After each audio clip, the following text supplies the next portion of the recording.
as you said, and basically I'm responsible for industry relations at SAE Institute when it comes to our European operations. So SAE is a group of 54 schools around the world that started in 1976 in Sydney, in Australia, focusing mainly on sound engineering, but then over the years we've obviously expanded to offering programs in filmmaking, in game design development, as well as web design development. As part of my job is basically to engage in dialogue with the industries, with all of those industries on a regular basis, to make sure that we do follow the right trends in order to decide what amendments to apply on our curricula for our students, to make sure that their skill set is really in line with the industry's expectations. Before I got started with the SAE, I was a sound engineer myself. I worked in studio environments with multiple producers all around the world. I have a background in PR and communication science, and I was also a musician and a lead singer in many bands before. And eventually, when I found out about the SAE, I thought, this could be my new home, and it has been for the past 8 years.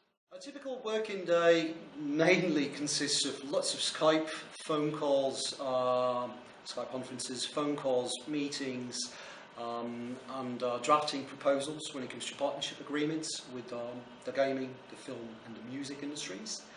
And once the agreements are set in place, I get to mobilise a team that I have all around Europe in order to execute those projects, really.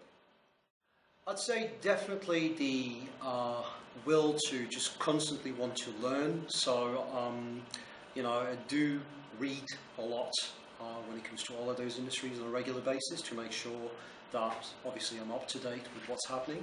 The other key skill is definitely networking, meeting as many people as possible, and get to sort of remember them and follow up with them and develop a relationship with them in order to be able to eventually, hopefully, create something that would be beneficial for both parties.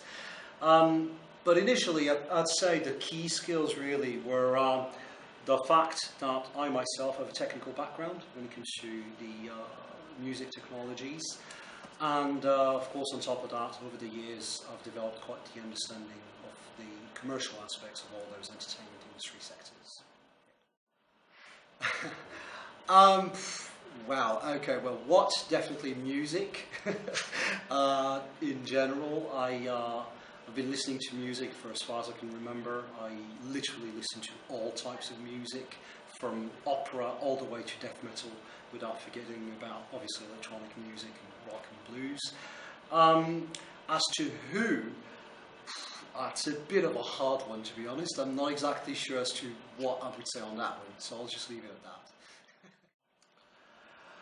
I think the electronic music industry at the moment is sort of becoming saturated in many ways, namely because of the fact that it has become so accessible when it comes to the democratization of sequences and DAWs in general and things like that. So virtually just about anybody with a laptop or software, a piece of software and headphones could actually do some, and as a result everybody tends to become a self-proclaimed expert, really.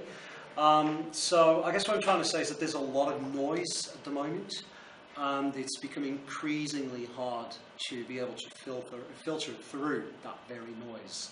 And that's why I think, platforms like LiiLT could be quite good. Absolutely. As mentioned before, there's a lot of people out there who sort of are self-proclaimed experts when it comes to music production, when it comes to event management, when it comes to booking, when it comes to everything, really.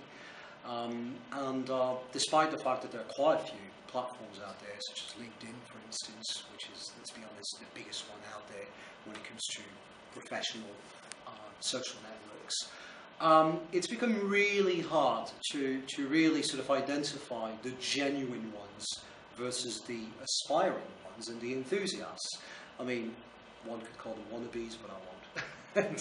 So, yeah, I think a dedicated platform would be very helpful indeed, especially if filtering does take place beforehand. I personally think that in this day and age, it's become really essential to involve your audiences from the get-go. Don't be secretive. Don't be, isolated in your basement working on whatever it is that you are working on. Involve your audiences, get their feedback, empower them by taking that feedback into account, because ultimately they are the ones that will really make or break you.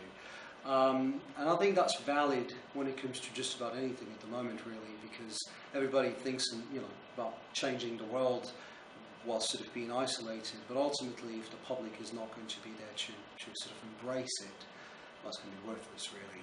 So the piece of advice I would say in a nutshell would be talk to people, share ideas, learn from one another,